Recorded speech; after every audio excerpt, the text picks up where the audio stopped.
आजचा व्हिडिओ बनवण्याची 4 मुख्य कारण आहेत. आपल्यापैकी बहुतेक लोकांनी आधीच हा समज करून ठेवलेला असतो की आयुष्यात कधीच त्यांच्या अकाउंटला एका वेळेला 1 करोड रुपये ते बघू शकणार नाहीत. स्टॉक मार्केट म्हणजे जुगार आहे, स्टॉक मार्केटमध्ये नुकसानच होतं नेहमी, अशी खूप किस्से आणि उदाहरणं तुम्ही कधीतरी ऐकलेलेच असतील. तुमच्या अकाउंटला त्यावेळेस असतील 1,64,20,369 रुपये. डायजेस्ट करायला अवघड जाते, पण ही आहे कंपाऊंडिंगची पॉवर. किंवा अजून समजा पुढच्या 20 वर्षानंतर जग मंगळ वगैरे ग्रहावरती जायला लागलेलं असेल आणि तुम्हाला एखादी फॉरेन टूर नाही तर डायरेक्ट मंगळावरची ट्रिप करायची असेल, 1-2 करोड रुपये हवे असतील, तरी सुद्धा तुमचे हे गोल तुम्ही SIP करून अचीव्ह करू शकता. कारण की मी कुणीही ऑथोराइज पर्सन नाहीये किंवा फायनान्शियल एक्सपर्ट नाही, त्यामुळे मी तुम्हाला ऍडवाइस नाही देते, मी जस्ट नॉलेज शेअर करतोय. त्याच्यावरती जर का तुम्ही रिटर्न्स बघाल तर हे रिटर्न्स आहेत साधारण 38%. हे माझ्यासारख्या एखाद्यासाठी मोर दॅन इनफ आहे. मी तर 15% एक्सपेक्ट करतोय. या फंड मध्ये मी इन्व्हेस्ट करतोय, म्हणून मी तुम्हाला ते दाखवतोय की जर का समजा 2025 मध्ये तुम्हाला स्वतःवरती एक फेवर करायचं असेल तर ते हेच करा की यावर्षी एक SIP ऍटलीस्ट स्टार्ट करा.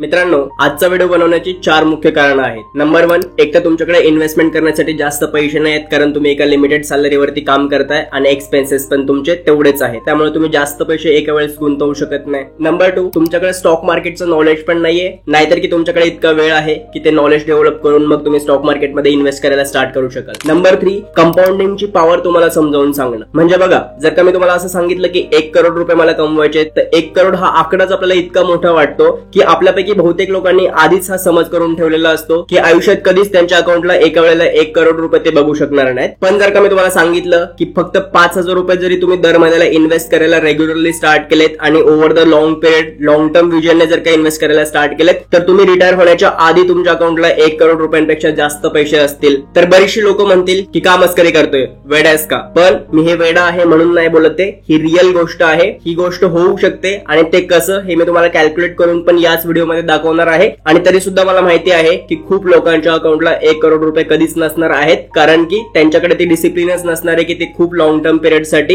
एक छोटी अमाऊंट का होईना पण कन्सिस्टंटली आणि रेग्युलरली इन्व्हेस्ट करतील. ते मध्येच कुठेतरी इन्व्हेस्टमेंट ब्रेक करतील, मध्येच त्या पैशांसोबत वेगळं काहीतरी करतील आणि त्यामुळेच 1 करोड रुपये एका वेळेला त्यांच्या अकाउंटला येणार नाही आहेत. पण जर का समजा तुम्हाला हे तुमचं स्वप्न पूर्ण करायचं असेल लाईफ मध्ये कधीतरी आणि खूप जास्त त्रास न करून घेता, दगदग न करून घेता जर का हे स्वप्न पूर्ण करायचं असेल, तर आजचा व्हिडिओ तुमच्यासाठी आहे. ऍटलीस्ट जर का तुम्ही समजून घेतलं व्यवस्थितपणे की ही गोष्ट कशी शक्य आहे, तर मग ती तुमच्यासाठी प्रॅक्टिकली पण पॉसिबल होऊ शकते. अँड नंबर 4, स्टॉक मार्केट म्हणजे जुगार आहे, स्टॉक मार्केटमध्ये नुकसानच होतं नेहमी, अशा खूप गोष्टी, अशी खूप किस्से आणि उदाहरणं तुम्ही कधीतरी ऐकलेलेच असतील. पण जर का मी तुम्हाला असा एक ऑप्शन सांगितला जिथं खूप सेफली तुम्ही स्टॉक मार्केटमध्ये इन्व्हेस्ट करू शकता, जिथं रिस्क खूप कमी असते. अर्थात स्टॉक मार्केटमध्ये रिस्क ही आपल्याला कन्सिडर करावीच लागते, पण त्यातल्या त्यात रिस्क कमी असते. आणि जर का पाठीमागच्या काही वर्षांचा ट्रॅक रेकॉर्ड जरी तुम्ही बघितला तरी सुद्धा इथे बऱ्याचशा लोकांनी मॉडरेट रिटर्न कमवलेले आहेत आणि कन्सिस्टंटली कमवलेले आहेत. असा ऑप्शन म्हणजे म्युच्युअल फंड आणि त्यातल्या त्यात SIP. आजच्या व्हिडिओमध्ये मी बेसिकली म्युच्युअल फंड आणि त्यातही SIP,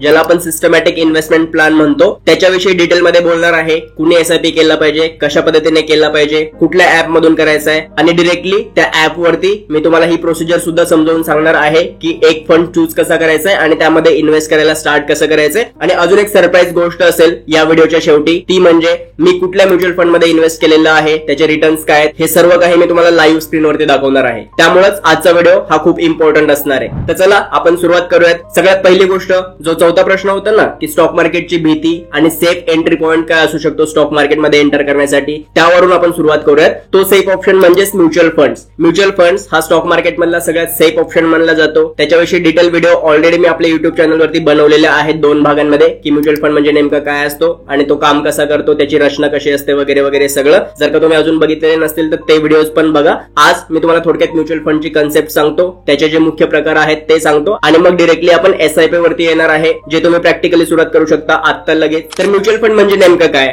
जसं याच्या नावामध्येच म्युच्युअल आहे. म्युच्युअल म्हणजे काय, तर 2 किंवा त्यापेक्षा जास्त व्यक्ती असल्या तर कुठलंही काम म्युच्युअली होऊ शकतं. तर त्याच पद्धतीने 2 किंवा त्यापेक्षा जास्त लोक ज्यावेळेस एकत्र येतात आणि त्यांचे पैसे विविध असेट्स मध्ये गुंतवणूक करतात, ज्याच्यातून त्यांना जास्तीत जास्त परतावा मिळवून देण्यासाठी प्रयत्न केला जातो. तर अशा फंडला आपण म्युच्युअल फंड असं म्हणत असतो. आणि हा म्युच्युअल फंड ही सगळी लोक जी काही इन्व्हेस्ट करतात तीच लोक मॅनेज करणार आहेत का? तर नाही करणार आहेत ऑब्व्हियसली, कारण त्यांच्याकडे ते नॉलेज नसतं. आणि म्हणूनच स्टॉक मार्केटचा जो एक एक्सपर्ट असतो असा कुठलाही एक फंड मॅनेजर हा सगळा फंड लोकांनी एकत्र केलेला मॅनेज करण्यासाठी, तो इन्व्हेस्ट करण्यासाठी आणि त्याच्याशी रिलेटेड ज्या काही ऍक्टिव्हिटीज असतील त्या सगळ्या ऍक्टिव्हिटीज आपल्या बिहाफवरती म्हणजे इन्व्हेस्टरच्या बिहाफवरती करण्यासाठी एक फंड मॅनेजर असाइन केला जातो, जो त्या फंडचं सगळं कामकाज बघत असतो. ऑफकोर्स त्याच्याकडे एक टीम सुद्धा असते जी त्याला रिसर्च आणि सगळ्या गोष्टींमध्ये मदत करत असते त्या म्युच्युअल फंडच्या रिलेटेड. याच गोष्टीला आपण म्युच्युअल फंड असं म्हणतो. म्युच्युअल फंड मधल्या काही टर्मिनॉलॉजीज आहेत, म्हणजे काही शब्द आहेत ज्यांचे स्पेसिफिकेशन्स तुम्हाला माहिती असणं गरजेचं आहे. पण ती गोष्ट डायरेक्टली जेव्हा आपण एखादा फंड चूज करत असतो आणि त्याच्यामध्ये आपण एसआयपी करायला स्टार्ट करतो, हे मी तुम्हाला स्क्रीन रेकॉर्ड वरती दाखवणार आहे ना, तर त्यावेळेस मी तुम्हाला ते समजावून सांगेल जेणेकरून तुम्हाला ते योग्य पद्धतीने समजतील सुद्धा. तर आता म्युच्युअल फंडचे 3 मुख्य प्रकार असतात.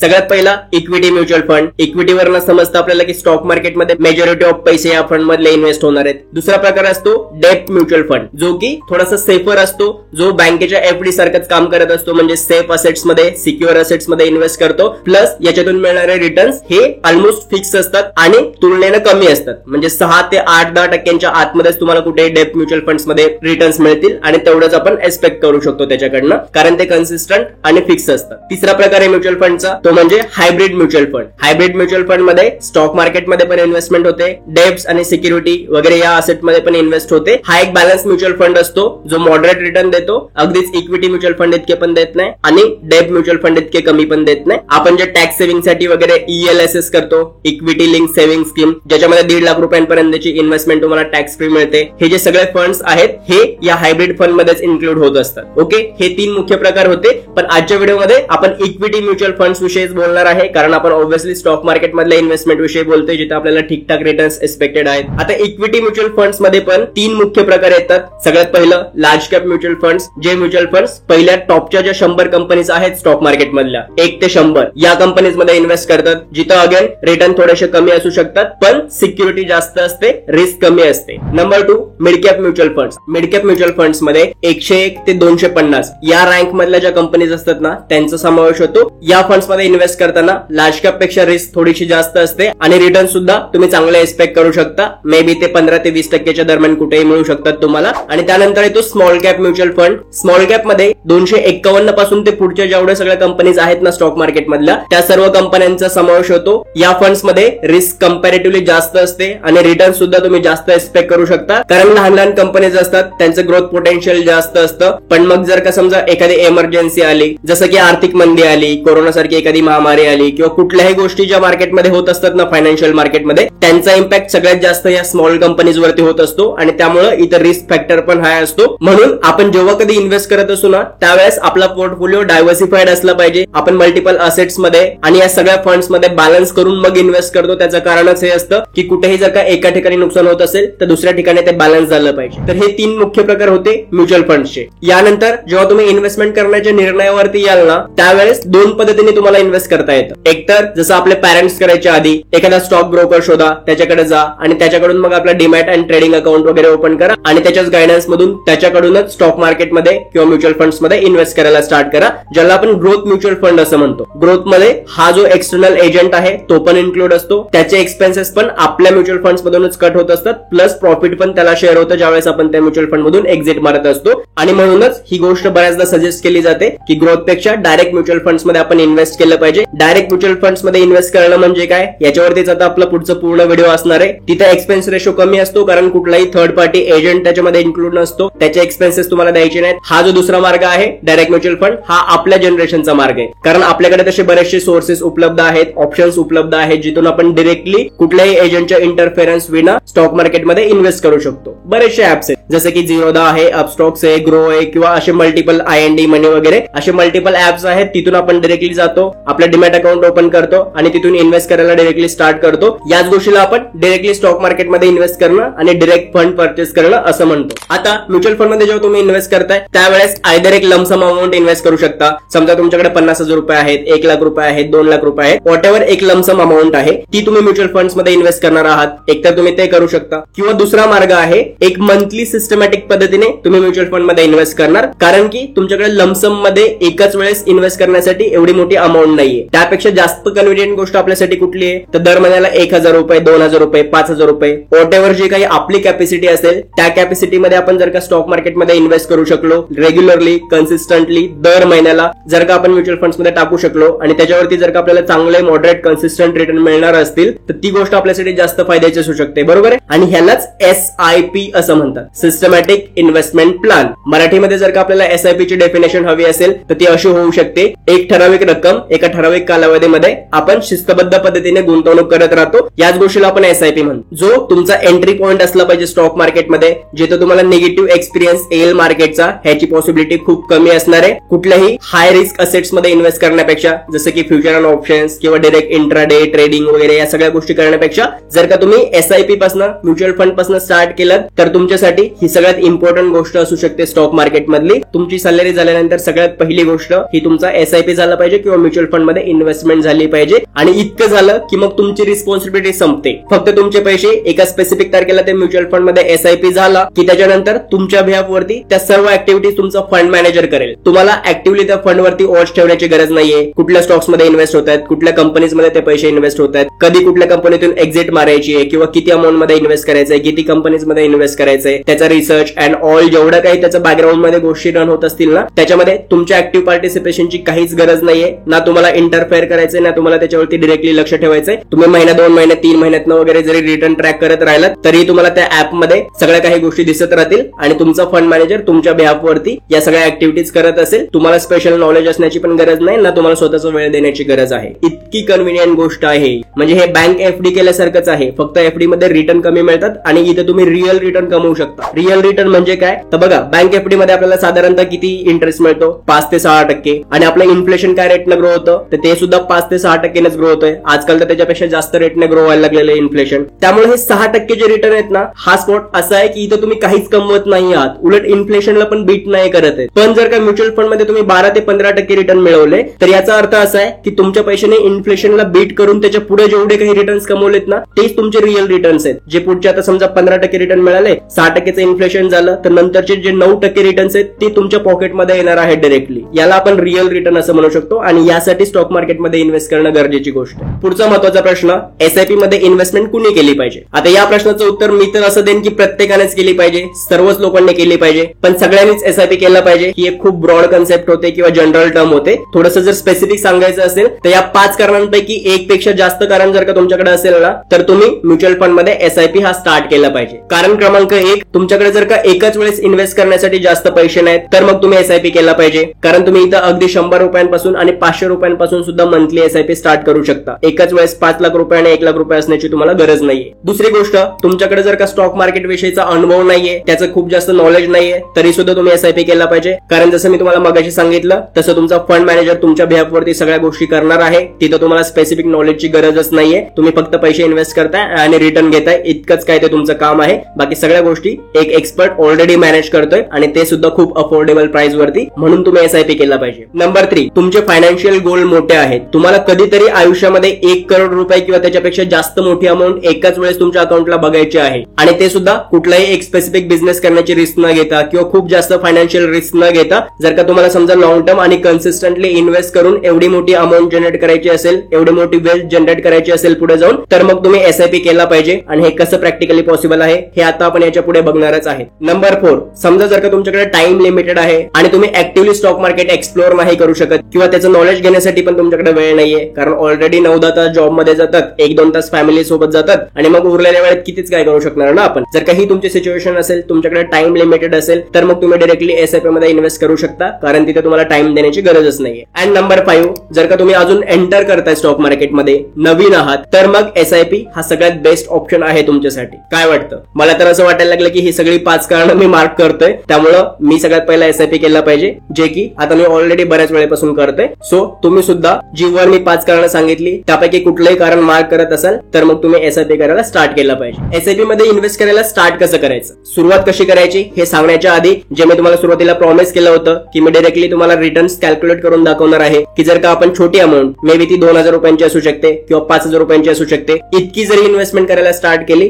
तरी सुद्धा लॉंग टर्म मध्ये आपण कशा पद्धतीने ही जी मोठी फिगर आहे 1 करोड रुपये, 2 करोड रुपये वगैरे, ही अमाऊंट कशी अचीव्ह करू शकतो हे मी तुम्हाला डायरेक्टली SIP कॅल्क्युलेटर वरती आता कॅल्क्युलेट करून दाखवणार आहे. तुम्ही आता इथे स्क्रीन बघू शकता. ओके, सो हे आहे ग्रो ऍप वरचं SIP कॅल्क्युलेटर, जे तुमच्याकडे जर का मोबाईल मध्ये ग्रो ऍप असेल तर त्यावरनं तुम्हाला मिळू शकेल, किंवा जर का गुगल वरती तुम्ही SIP कॅल्क्युलेटर ग्रो ऍप टाकलं तरी पण तुम्हाला पहिलीच लिंक भेटून जाईल. आता इथं बघा, जर का समजा तुम्ही दर महिन्याला फक्त 2,000 रुपये इन्व्हेस्ट करू शकताय, ज्याच्यावरती 12% इतके मिनिमम रिटर्न आपण कन्सिडर केले, जे इंडेक्स म्युच्युअल फंड मध्ये वगैरे मिळतात. इंडेक्स माहिती आहे ना तुम्हाला, निफ्टी 50 इंडेक्स वगैरे, याच्या आधी पण मी बऱ्याचदा सांगितलेलं आहे. निफ्टी 50 इंडेक्स म्हणजे ज्या टॉपच्या 50 कंपनीज आहेत ना स्टॉक मार्केट मधल्या, त्यांची जी इंडेक्स असते, त्या कंपनीमध्ये जे तुमचे पैसे इन्व्हेस्ट होतात ना, त्याला आपण निफ्टी 50 इंडेक्स म्हणतो. तिथं 12% मिनिमम रिटर्न्स आपण लॉंग टर्म मध्ये एक्सपेक्ट करू शकतो. तेवढेच रिटर्न आपण कन्सिडर केले. जर का 10 वर्षांसाठी तुम्ही ही अमाऊंट इन्व्हेस्ट केलेत, 2,000 रुपये फक्त, ठीक आहे, तर तुमची इन्व्हेस्टमेंट किती होईल? 2,40,000 रुपये तुमचे इन्व्हेस्ट होतील. त्याच्यानंतर तुम्हाला 2,24,000 रुपयांपर्यंतचे रिटर्न्स मिळतील. टोटल तुमची अमाऊंट असेल 10 वर्षानंतर 4,64,678 रुपये तुमच्याकडे. म्युच्युअल फंड मध्ये इन्व्हेस्ट करताना आपण ही गोष्ट नेहमी बोलतो की गोल बेस इन्व्हेस्टमेंट केली पाहिजे. जसे की तुमचे लॉंग टर्म गोल काय आहेत, मिड टर्म गोल काय आहेत, किंवा शॉर्ट टर्म गोल काय आहेत, या स्पेसिफिक गोलच्या अनुसार आपण इन्व्हेस्टमेंट करायला स्टार्ट केली पाहिजे. तेव्हा मी तुम्हाला डायरेक्टली त्या हिशोबाने पण समजावून सांगतो. लेट से आता तुमचं वय 30 वर्ष आहे आणि मे बी पुढच्या 20 किंवा 25 वर्षानंतर तुमच्या मुलांच्या हायर एज्युकेशनसाठी तुम्हाला 70-75 लाख रुपये लागणार आहेत. हे तुमचं प्रायमरी गोल आहे आणि त्याच्यासाठी तुम्हाला इन्व्हेस्टमेंट करायला स्टार्ट करायची. तर आपण असं कन्सिडर करूयात की तुम्ही 5,000 रुपये दर महिन्याचे इन्व्हेस्ट करायला स्टार्ट करणार आहेत मुलांच्या हायर एज्युकेशनसाठी. या ठिकाणी तुम्हाला कंपाऊंडिंगची पॉवर सुद्धा दिसेल. आणि आपल्याकडे वेळ किती आहे? साधारण एक 20 वर्षांचा आहे, ज्या वेळेमध्ये तुमची मुलं मोठी होतील आणि हायर एज्युकेशनसाठी रेडी होतील. समजा जर का तुम्ही 5,000 रुपये इन्व्हेस्ट केलेत आणि 12% मिनिमम रिटर्न आपण इतकेच कन्सिडर केले आणि 10 वर्षांसाठी जर का ही गोष्ट केली आपण, 6 लाख रुपये तुमचे इन्व्हेस्ट होत आहेत, त्याच्यावरती 5,61,000 रुपयांचे साधारण रिटर्न्स मिळतात. 11.5 लाख रुपयांपर्यंतची डिसेंट अमाऊंट तुम्हाला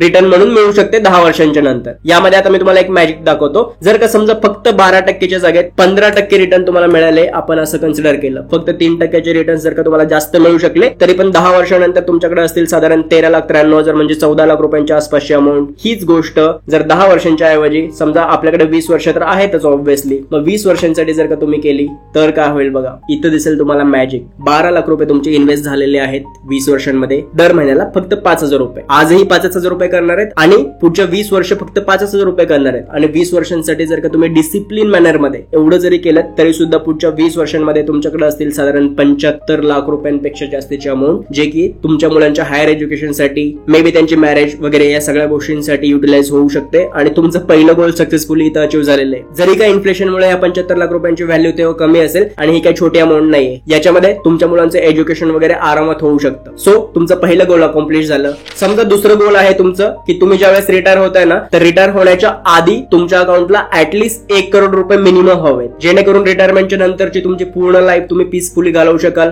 आणि या गोलसाठी म्हणून तुम्हाला इन्व्हेस्टमेंट करायला स्टार्ट करायची. अगेन फक्त 5,000 रुपये महिन्याचे तुम्ही या गोलसाठी इन्व्हेस्टमेंट करायला जर का स्टार्ट केली. आपण रिटायर कुठल्या एजला होतो? 60 वर्ष साधारण. ऍव्हरेज एज 60 वर्षांपर्यंत आपण काम करू शकतो, बरोबर. कधी कधी 65 वर्षांपर्यंत पण करू. पण जर का आजचं वय 30 वर्ष कन्सिडर केलं तर ऍटलीस्ट 25 वर्ष आहेत आपल्याकडे रिटायर होण्यासाठी. 55 आपण स्वीट स्पॉट पकडला तर बघा या केसमध्ये आता काय होणार आहे तुमच्यासोबत. फक्त 5,000 रुपये तुम्ही कन्सिस्टंटली दर महिन्याला इन्व्हेस्ट करताय.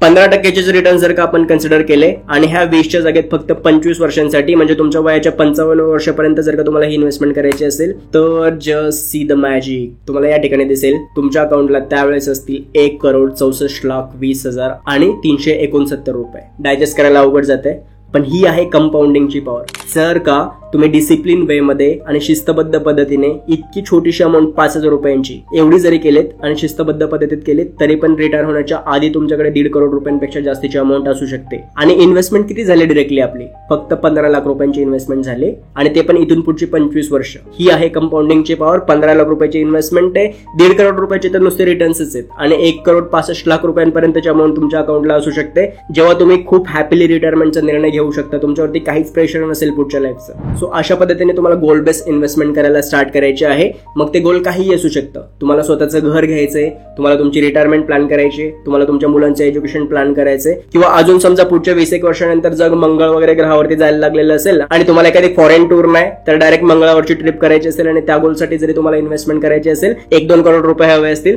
तरी सुद्धा तुमचे हे गोल तुम्ही SIP करून अचीव्ह करू शकता. इतकी पॉवर आहे कंपाऊंडिंग मध्ये. आणि त्यासाठी आपण SIP करायला किंवा इन्व्हेस्टमेंट करायला डिसिप्लिन मॅनर मध्ये आणि रेग्युलरली स्टार्ट करणं हे गरजेचं आहे. इथपर्यंत तुम्हाला कळलं की जी अमाऊंट आपल्याला वाटतं ना छोटी वाटते किंवा एवढ्यानं काय होणार आहे असं वाटतं, तीच छोटीशी अमाऊंट जर का तुम्ही त्या अमाऊंटला ग्रो होण्यासाठी वेळ दिलात, मे बी पुढची 15 वर्ष, 20 वर्ष, 25 वर्ष, तर एक्सेप्शनल रिटर्न्स तुम्ही मिळवू शकता. आणि म्हणूनच मी नेहमी म्हणत असतो की पैसा हा मॅनेज करण्याचा विषय. तुम्ही आज एका महिन्याला 25,000 रुपये कमवताय की 2 लाख रुपये कमवताय, यापेक्षा जास्त तुम्ही जेवढे काही पैसे कमवताय ते मॅनेज कशा पद्धतीने करताय, ही सगळ्यात इम्पॉर्टंट गोष्ट आहे पैशांच्या बाबतीत. आता वेळ आहे प्रॉमिस पाळण्याचं, जे मी तुमच्यासोबत केलं होतं की कुठल्या म्युच्युअल फंड मध्ये मी इन्व्हेस्ट करतोय, काय त्याचे रिटर्न्स आहेत, आणि एखाद्या म्युच्युअल फंड मध्ये एसआयपी करायला स्टार्ट कसं करायचं हे मी तुम्हाला प्रॅक्टिकली दाखवणार होतो. हे आहे झिरोदाचं कॉइन ऍप, ज्याच्यावरून मी माझी म्युच्युअल फंडची इन्व्हेस्टमेंट करत असतो. अर्थात दुसऱ्या एका ऍपवरून पण मी अजून इन्व्हेस्टमेंट करतो म्युच्युअल फंड मध्ये, पण जे मी तुम्हाला इथे दाखवतोय ते आहे झिरोदाचं कॉइन ऍप. हे काही रिकमेंडेशन नाहीये. मी ज्या म्युच्युअल फंड मध्ये इन्व्हेस्ट करतोय त्या म्युच्युअल फंडचं पण तुम्हाला नाव दिसेल पुढे, ते पण रिकमेंडेशन नसणार आहे. फक्त मी काय करतोय हे मी तुम्हाला दाखवतोय. जर का तुम्हाला झिरोदाचा ऍप डाउनलोड करायचं असेल तर त्याची लिंक मी डिस्क्रिप्शन मध्ये देईल, ते तुम्ही डाउनलोड करू शकता आणि युज पण करू शकता. कारण की भारतामध्ये जे टॉपची 1 किंवा 2 ऍप्लिकेशन्स आहेत ना, जे भारतीयांकडून युज केले जातात, त्याच्यामध्ये 1 नंबर झिरोदाचा सुद्धा लागतो. इतकी लोक ट्रस्ट करतात झिरोदावरती. तुम्ही डाउनलोड करू शकता आणि इन्व्हेस्टमेंट करायला स्टार्ट करू शकता. स्टील कारण की मी कुणीही ऑथोराइज पर्सन नाहीये किंवा फायनान्शियल एक्सपर्ट नाही, त्यामुळे मी तुम्हाला ऍडवाइस नाही देते. मी जस्ट नॉलेज शेअर करतोय, जे मी स्वतः प्रॅक्टिकली करतोय तेवढंच. ओके, तर बघा स्क्रीनवरती तुम्हाला दिसेल मी आतापर्यंत ज्या म्युच्युअल फंड मध्ये इन्व्हेस्टमेंट केलेली आहे ती अमाऊंट आहे साधारण 44,397 रुपयांची, आणि त्या इन्व्हेस्टमेंटची करंट व्हॅल्यू आहे 61,405 रुपये. आणि त्याच्यावरती जर का तुम्ही रिटर्न्स बघाल तर हे रिटर्न्स आहेत साधारण 38%. पण स्टील हे लॉंग टर्म मध्ये 38% मिळतील हे मी एक्सपेक्ट पण करत नाही. पुढच्या 3 ते 5 वर्षानंतर हे 15% आसपास जरी असले ना तरी माझ्यासाठी इनफ आहे, आणि तेवढंच माझे एक्सपेक्टेशन्स आहेत. मिळाले जास्त तर ते आपण ऑब्व्हियसली घेणारच आहे, पण एक्सपेक्टेशन्स हे नेहमी रिअल असावेत. इंडेक्स म्युच्युअल फंड मधून 12 ते 15% रिटर्न आपण लॉंग टर्म मध्ये एक्सपेक्ट करू शकतो. पण बघा जे काय आहे ते असं आहे. साधारण 17,000 रुपयांचे त्याच्यावरती रिटर्न्स आहेत, 44,000 वरती 61,000 रुपयांची त्याची व्हॅल्यू आहे. सो जर का बघितलं आपण तर मी कुठल्या फंड मध्ये इन्व्हेस्ट करतो त्याचं नाव जर तुम्हाला बघायचं असेल तर ते नाव आहे कोटक इक्विटी अपॉर्च्युनिटीज फंड, जो की लार्ज कॅप आणि मिड कॅप या 2 साईजच्या कंपनीज मध्ये इन्व्हेस्ट करतो. आता तुम्हाला जर का कुठल्याही म्युच्युअल फंड मध्ये इन्व्हेस्टमेंट करायला स्टार्ट करायची असेल तर ते कसं करायचंय हे सुद्धा मी तुम्हाला या ठिकाणी प्रॅक्टिकली दाखवतो. त्याच्या आधी तुम्ही इथं बघू शकता बघा, एसआयपीची आजच मी ऑर्डर प्रोसेस केली आहे, म्हणजे आजच पुढची इन्व्हेस्टमेंट केली, साधारण 2420 रुपयाचा ह्या एका फंड मध्ये मी इन्व्हेस्टमेंट करतो. इथं जर का तुम्ही बघू शकत असेल तर हे प्रोसेसिंग मध्ये आहे, कारण 5 तारखेला हा एसआयपी प्रोसेस होत असतो आणि मी 4 तारखेला व्हिडिओ रेकॉर्ड करतो, पण मी ऍडव्हान्स मध्ये पेमेंट केलेलं आहे त्याचं 5 तारखेला किंवा मग शनिवार रविवार असल्यामुळे सोमवारी हा फंड प्रोसेस होईल. या ठिकाणी तुम्ही बघू शकता. आता आपण असं समजूयात की तुम्हाला एका म्युच्युअल फंड मध्ये इन्व्हेस्ट करायचंय. उदाहरणासाठी मी सेम फंड घेतोय, कोटक इक्विटी अपॉर्च्युनिटी फंड. बघा हा आला इथं फंड, ठीक आहे. हे रिकमेंडेशन नाहीये, मी तुम्हाला परत एकदा आठवण करून देतोय. या फंड मध्ये मी इन्व्हेस्ट करतोय म्हणून मी तुम्हाला ते दाखवतोय. ओके, हा आहे कोटकचा इक्विटी अपॉर्च्युनिटीज फंड. मी तुम्हाला डायरेक्ट आणि ग्रोथ 2 वेज सांगितले होते, पण आपण इथे डायरेक्टली झिरोदाच्या कॉइन ऍप वरून इन्व्हेस्ट करतोय. याचा अर्थ डायरेक्ट इन्व्हेस्टमेंट आहे. तुम्ही इथं बघू शकता की लार्ज आणि मिड कॅप मध्ये तो फंड इन्व्हेस्ट करतो, आणि करंट एनएव्ही याचा आहे तो 384.243 रुपये. एनएव्ही म्हणजे काय या ठिकाणी मी तुम्हाला काही टर्मिनॉलॉजी सांगतो ज्या तुम्हाला माहिती असणं गरजेचं आहे. एनएव्हीचा अर्थ असतो नेट असेट व्हॅल्यू. कुठल्याही एका मोठ्या म्युच्युअल फंडचे जे तुम्हाला युनिट्स मिळतात ना, जी काही तुम्ही अमाऊंट इन्व्हेस्ट करताय आणि त्या अमाऊंट मध्ये जेवढे काही युनिट्स मिळतात ना तुम्हाला, त्याला आपण एनएव्ही असं म्हणत असतो. नेट असेट व्हॅल्यू जी आहे पर युनिट 384 रुपयांची, ठीक आहे. हा CAGR compounded annual growth rate त्याचा 27.27% आहे मागच्या एका वर्षासाठीचा. जर का तुम्ही 2 वर्षासाठी बघितलं तर 28.28% आहे. 3 वर्षांसाठी तुम्हाला चेक करायचं असेल तर 21% रिटर्न्स दिले त्या म्युच्युअल फंडने. 5 वर्षांसाठी जर का आपण चेक केलं तर 22% रिटर्न्स दिले या म्युच्युअल फंडने.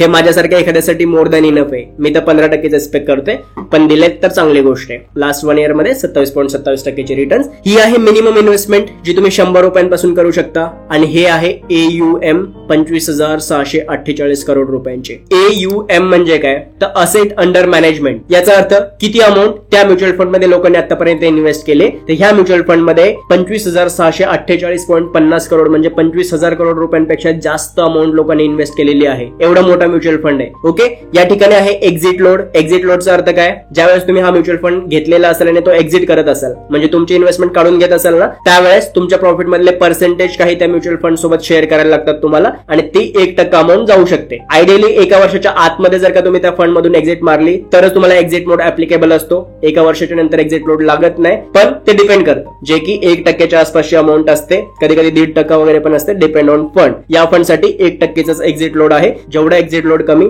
तेवढी तुमच्यासाठी ती गोष्ट बेनिफिशियल असू शकते. आणि हा आहे एक्सपेन्स रेशो, जो की एक परत सगळ्यात इम्पॉर्टंट फॅक्टर आहे कुठल्याही म्युच्युअल फंड मध्ये इन्व्हेस्ट करताना आपल्याला लक्षात असणं गरजेचं आहे. तो आहे 0.5%. म्हणजे जेव्हा तुम्ही 100 रुपये इन्व्हेस्ट करताना त्यावेळेस 99.5 रुपये तुमचे इन्व्हेस्ट होत आहेत आणि 50 पैसे जे आहेत तो तुमचा एक्सपेन्स रेशो आहे. तो सगळा फंड मॅनेज करण्यासाठी जो आपला फंड मॅनेजर आहे, जी त्याची पूर्ण टीम वगैरे आहे, त्यांचा पण त्या थोडाफार खर्च असणार ना. तर तो खर्च आपण इन्व्हेस्ट करत असलेल्या पैशांमधूनच निघत असतो आणि त्या कारणामुळे एक छोटीशी अमाऊंट तुम्ही जेव्हा इन्व्हेस्ट करतात तेव्हाच साईडला काढून घेतली जाते आणि बाकीची इन्व्हेस्ट केली जाते. एक्सपेन्स रेशो मे बी 0.5% पासून 1 ते 1.5% पर्यंत पण असू शकतो. जेवढा एक्सपेन्स रेशो कमी तेवढं तुमच्यासाठी अगेन फायद्याची गोष्ट आहे. तर ह्याच्यासाठी फक्त 0.5% चा एक्सपेन्स रेशो आहे. आणि यानंतर अजून काही महत्वाच्या गोष्टी ज्या तुम्हाला त्या फंड विषयी माहिती असणं गरजेचं आहे. रिस्क लेवल ह्याच्यामध्ये थोडीशी जास्त आहे असं इथं दाखवते. I don't think so. Personally माझं ओपिनियन या फंड विषयीचं तसं नाहीये, पण जर काही ते दाखवते तर मे बी असू शकतं. ठीक आहे. अजून तुम्हाला एक गोष्ट या ठिकाणी दिसेल, अलोकेशन पण तुम्हाला दिसेल की कुठल्या कुठल्या फील्ड्स मध्ये हा फंड इन्व्हेस्ट करतो. जसं की फायनान्शियल मध्ये 15%, आयटी सेक्टर मध्ये 14% होणार आहेत, मटेरियल्स मध्ये, इंडस्ट्रीज मध्ये, कन्झ्युमर गुड्स मध्ये, हेल्थ केअर मध्ये वगैरे. असं तुम्हाला हे पण चेक करता येऊ शकतं की किती पर्सेंटेज मध्ये पैसे तुमचे कुठल्या सेक्टर मध्ये इन्व्हेस्ट होत आहेत. प्लस तुम्हाला इव्हन कंपनीज जर चेक करायचे असतील तर त्या पण तुम्हाला या ठिकाणी चेक करता येतील. हा निफ्टी 50 इंडेक्स फंड आहे ना, त्यामुळे ऑब्व्हियसली टॉपच्या 50 कंपनीमध्येच इन्व्हेस्टमेंट होणार आहे. HDFC, Infosys, Zomato, state bank अशा सगळ्या कंपनीची नावं तुम्हाला दिसू शकतात. तर अशा पद्धतीने सगळे जेवढे काही डिटेल्स तुमच्यासाठी गरजेचे आहेत त्या फंड्स विषयीचे हे सगळे तुम्हाला ह्या ऍप वरती बघायला मिळतील. अजून एक महत्वाची गोष्ट जी म्युच्युअल फंड सिलेक्ट करताना बरीच लोक बघतात आणि बघितली सुद्धा पाहिजे, ते म्हणजे त्या फंडला मॅनेज करणारा फंड मॅनेजर कोण आहे आणि त्याचे ट्रॅक रेकॉर्ड कसे आहेत. या फंडला तुम्ही बघू शकता मिस्टर हर्ष उपाध्याय हे त्या फंडचे फंड मॅनेजर आहेत. जे मी जेव्हापासून इन्व्हेस्ट करायला लागलो तेव्हापासून तर काही चेंज नाही झाले, हेच आहेत. त्यामुळे तुम्हाला त्यांचे पण जर काही रेकॉर्ड्स हवे असतील, त्यांच्याविषयीचे डिटेल्स हवे असतील, त्यांची लिंक्डइन प्रोफाईल हवी असेल, तुम्ही त्यांच्या नावावरती क्लिक केलं तर या ठिकाणी तुम्हाला त्यांचे सुद्धा सगळे डिटेल्स मिळून जातील. तर ही आहे सगळी इन्फॉर्मेशन जी तुम्हाला त्या म्युच्युअल फंड विषयी असणं गरजेचं आहे. आता जेव्हा तुम्ही डायरेक्टली म्युच्युअल फंड बाय करायला जाल ना त्यावेळेस दोन गोष्टी आहेत. तुम्ही डायरेक्टली इथं बाय जर ऑप्शन चूज केलं, जर का समजा तुमच्याकडे 50,000 रुपये लमसम मध्ये आहेत तर तुम्ही डायरेक्टली पण बाय करायचं असेल तर तुम्ही तसं करू शकता. पण आपण आता SIP विषयी बोलतोय, मंथली एक स्पेसिफिक अमाऊंट इन्व्हेस्ट करण्याविषयी बोलतोय. तर आपण SIP कशी करायची हे बघूयात. SIP वरती क्लिक केलं तर इथं आहे मॅन्डेटचा विषय, जे की तुम्ही ज्यावेळेस Zerodha ऍप मध्ये रजिस्टर कराल इथं तुम्ही अकाउंट वगैरे रजिस्टर केलेलं असेल, जिथं तुम्ही आता माझं बघू शकता पाहिजे असेल तर कोटक महिंद्राचं अकाउंट आहे. ऑलरेडी तुम्ही इथं मॅन्डेट लावू शकता त्याला की कुठल्या डेटला तुमचे पैसे गेले पाहिजेत. मॅन्डेट नंतर आहे इनिशियल इन्व्हेस्टमेंट, म्हणजे जेव्हा तुम्ही आता सुरुवात करताय इन्व्हेस्ट करायला त्यावेळेस किती अमाऊंट इन्व्हेस्ट करायची. लेट्स से मी असं कन्सिडर केलं की 5,000 रुपये मला सुरुवातीला टाकायचे आणि नंतर 2,000 रुपयांची इन्स्टॉलमेंट पाहिजे. तर बघा 5,000 रुपये मी इथे इन्स्टॉलमेंट टाकली. समजा 2,000 रुपयांचं तुम्हाला SIP करायचं दर महिन्याला, तर तुम्ही 2,000 रुपयांची अमाऊंट या ठिकाणी टाकून ठेवणार. अरे यार स्क्रोल डाऊन केलं तरी पण ते चेंज व्हायला लागले. फ्रिक्वेन्सी मी तुम्हाला म्हणालो होतो की मंथली किंवा तुम्हाला वीकली करायची असेल तर वीकली, 15 दिवसाला, क्वार्टरली कशाही पद्धतीने करू शकता तुम्ही. इथं आपण मंथली सिलेक्ट करणार कारण आपण मिडल क्लास लोक आहे आणि आपली सॅलरी दर महिन्यालाच होत असते. 15 दिवसाला किंवा 8 दिवसाला वगैरे होत नाही किंवा 3 महिन्याला पण होत नाही, दर महिन्याला होते. त्यामुळे आपण मंथली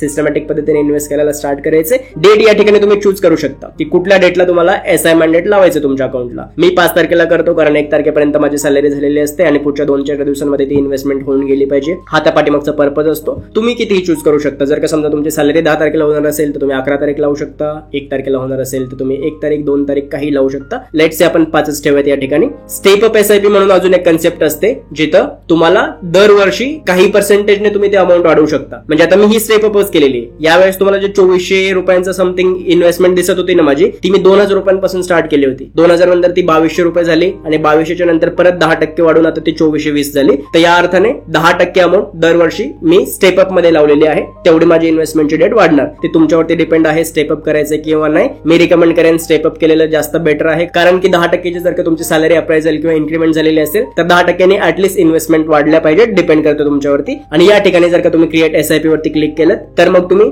या म्युच्युअल फंड मध्ये इन्व्हेस्ट करायला स्टार्ट करू शकता. अशा पद्धतीने तुम्हाला सुरुवात करायची आहे इन्व्हेस्टमेंट करायला म्युच्युअल फंड्स मध्ये. मी तुम्हाला डायरेक्ट प्रॅक्टिकली पण दाखवलेलं आहे. आणि बाकी कुठलेही ऍप जरी तुम्ही वापरलेत, समजा अपस्टॉक स्टोक्स वापरा, ग्रो असेल, IND मनी असेल किंवा अजून जे काही मार्केटमध्ये ऍप्स आहेत त्यांचा इंटरफेस जवळजवळ सेम आहे. म्हणजे तुम्ही तिथे जरी गेलात तरी पण तुम्हाला साधारणतः अशाच काहीतरी गोष्टी दिसणार आहेत, यापेक्षा वेगळं काही नाही दिसणार आहे. तुम्हाला समजण्यासाठी एवढं इनफ होतं. फक्त एवढंच लक्षात ठेवा, जो म्युच्युअल फंड पण मी तुम्हाला दाखवला ते पण रिकमेंडेशन नाहीये आणि जेवढ्या ऍप्लिकेशन्स वगैरेची पण मी तुम्हाला नावं सांगितली त्यांच्यापैकी कोणाचंच मी पेड प्रमोशन करत नाहीये किंवा ते रिकमेंडेशन आणि ऍडवाइजर्स नाहीत. फक्त नॉलेज शेअरिंग साठी मी तुम्हाला ते सांगितलेले. जेव्हा पण तुम्ही इन्व्हेस्टमेंटचं डिसिजन घ्याल, ज्यावेळेस तुम्ही डायरेक्टली इन्व्हेस्ट करत असाल ना, त्यावेळेस थोडासा स्वतःचा रिसर्च करा किंवा एखाद्या सर्टिफाईड फायनान्शियल एक्सपर्टची ऍडवाइस घ्या आणि त्यानंतर तुम्ही सुरुवात करू शकता. पण इम्पॉर्टंट गोष्ट ही आहे की जर का समजा 2025 मध्ये तुम्हाला स्वतःवरती एक फेवर करायचं असेल तर ते हेच करा की यावर्षी एक SIP ऍटलीस्ट स्टार्ट करा. बघा, सगळ्या जगाला माहिती की भारताची अर्थव्यवस्था ही ग्रोईंग इकॉनॉमी आहे. पुढचे 20 ते 30 वर्ष